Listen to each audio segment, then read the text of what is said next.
Kabar duka menyelimuti warga Nahdlatul Ulama Pati atau Nahdliyin Pati. Ketua Pengurus Cabang Nahdlatul Ulama atau PCNU masa Kidamah 2013-2019, KH Ali Munfaat bin Hamarsuki meninggal dunia pada Senin 15 November 2021 pukul 2.52 dini hari. Kabar ini dibenarkan Ketua PCNU Pati saat ini Kiai Yusuf Hashim.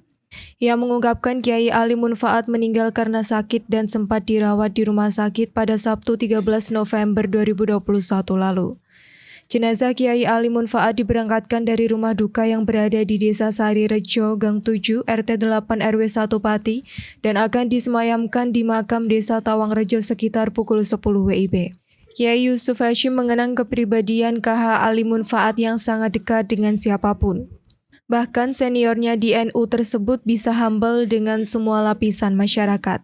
Kiai Yusuf juga mengenang Kiai Ali Munfaat sebagai sosok aktivis di berbagai organisasi sosial kemasyarakatan, khususnya NU.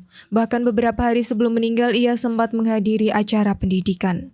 Dengan kepulangan KH Ali Munfaat menjadi duka mendalam bagi PCNU Pati. Bahkan menurut Kiai Yusuf, KH Ali Munfaat adalah sosok teladan yang sangat ideal bagi para kader NU. Satlantas Polres Pati menggelar Operasi Patuh Candi 2021 selama 2 pekan nanti, mulai Senin 15 November 2021 hingga Minggu 28 November 2021. Kaurbin Operasi Satlantas Pati Ibda Muslimin mengungkapkan, pelaksanaan Operasi Zebra Patuh Candi tahun 2021 ini berbeda dengan Operasi Zebra pada tahun-tahun sebelumnya. Kalau Operasi Zebra pada tahun sebelumnya orientasinya ada pada penegakan hukum, sedangkan Operasi Zebra pada tahun ini lanjutnya orientasinya tidak kepada penegakan hukum. Hanya menyasar ketertiban dan keamanan lalu lintas, tetapi juga mengarah ke pencegahan COVID-19.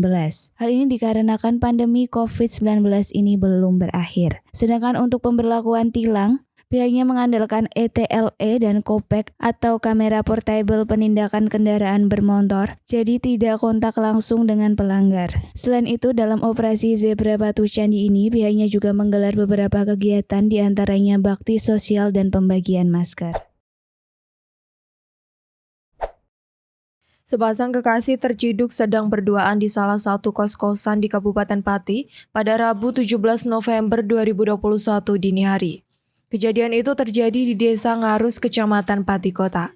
Razia dilakukan oleh jajaran Satpol PP Kabupaten Pati kemarin sekitar pukul 00.15 WIB.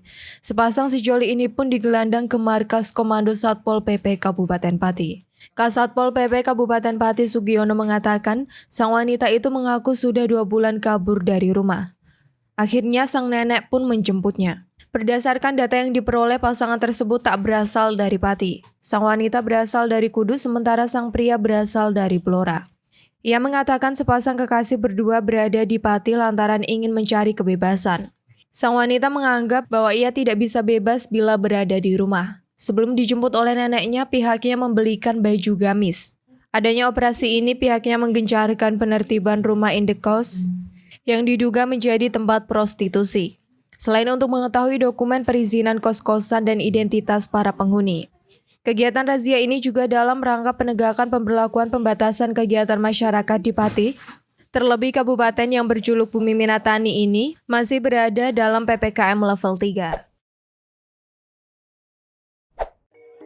Sekelompok pemuda di Kecamatan Gabus menggelar pentas barongan dengan cara keliling jalan pada Selasa 16 November 2021 malam. Kegiatan ini merupakan salah satu langkah menggalang dana untuk keuangan Persipa Pati. Seperti diberitakan sebelumnya, Persipa Pati butuh setidaknya 750 juta rupiah untuk mengarungi lanjutan Liga 3. Dana itu untuk operasional dan gaji pemain bulan November dan Desember 2021. Hal ini membuat Patifosi, supporter Persipa Pati, melakukan berbagai cara untuk membantu keuangan Persipa. Apalagi saat ini tim berjuluk Laskar Saridin itu membutuhkan dana besar untuk melakoni laga 10 besar Liga 3 Jawa Tengah. Aksi penggalangan dana peduli Persipa terus digencarkan oleh para supporter.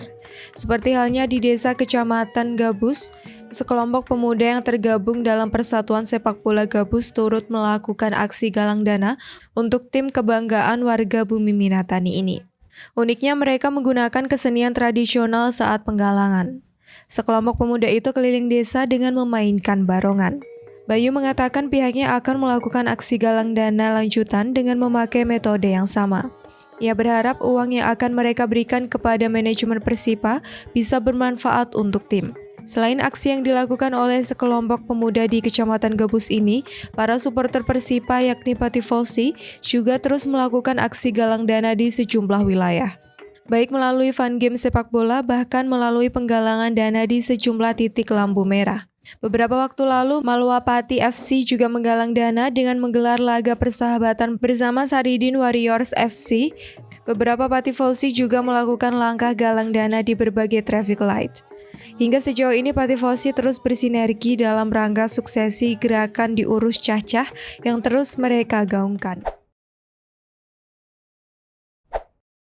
Tercatat 15 jabatan Kepala Organisasi Perangkat Daerah atau OPD di Rembang kosong dan masih diisi oleh pelaksana tugas. Untuk mengisi jabatan tersebut, pemerintah Kabupaten Rembang membuka seleksi pengisian jabatan pimpinan tinggi Pratama secara terbuka di lingkungan pemerintah Kabupaten Rembang. Kepala BKD Rembang Suparmin mengungkapkan, dari 15 jabatan yang belum terisi tersebut, 3 diantaranya Sekretaris Dewan Perwakilan Rakyat Daerah, Kepala Badan Pendapatan Pengelolaan Keuangan dan Aset Daerah, Kepala Pelaksana Badan Penanggulangan Bencana Daerah. Suparmin menerangkan saat ini seleksi jabatan masih dalam tahap pendaftaran dan penerimaan berkas administrasi. Tahapan ini terangnya akan ditutup pada Selasa 23 November mendatang. Karena masih dibuka, Suparmin belum bisa memberikan keterangan berapa jumlah peserta yang telah mendaftar dalam seleksi tersebut. Selanjutnya, usai pendaftaran, tahapan akan dilanjutkan dengan seleksi administrasi,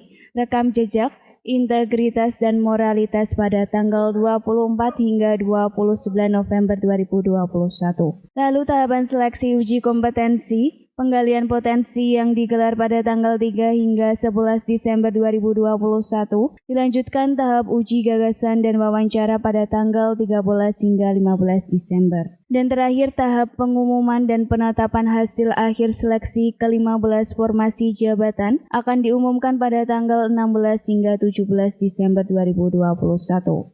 Sementara pelantikan jabatan pimpinan tinggi terpilih akan dilaksanakan pada tanggal 23 Desember 2021. Selama pandemi COVID-19, kekerasan yang melibatkan perempuan dan anak mengalami peningkatan. Pada tahun 2021 terdapat 100 kasus kekerasan yang melibatkan anak atau perempuan, kebanyakan mereka menjadi korban. Hal ini diungkapkan oleh Kepala Bidang Pemberdayaan Perempuan dan Perlindungan Anak atau PPPA Dinas Sosial Kabupaten Pati, Eti Trihartanti ketika dijumpai di kantornya. Ia mengungkapkan kekerasan yang melibatkan anak ini meningkat berkisar 10% hingga 20% dibandingkan sebelum pandemi COVID-19. Kekerasan yang melibatkan anak atau perempuan ini ada bermacam jenis, mulai dari bullying, kekerasan fisik, pencabulan, hingga pemerkosaan. Etik menuturkan tingginya tindak kekerasan yang melibatkan anak dan perempuan ini dipengaruhi pembelajaran daring yang kurang efektif. Beberapa kasus ini sudah diproses. Pihak Dinsos P3AKB juga melakukan pendampingan sampai proses hukum, rehabilitasi hingga korban tidak mengalami trauma. Ia pun berharap tidak ada kasus kekerasan yang melibatkan anak atau perempuan pada tahun mendatang.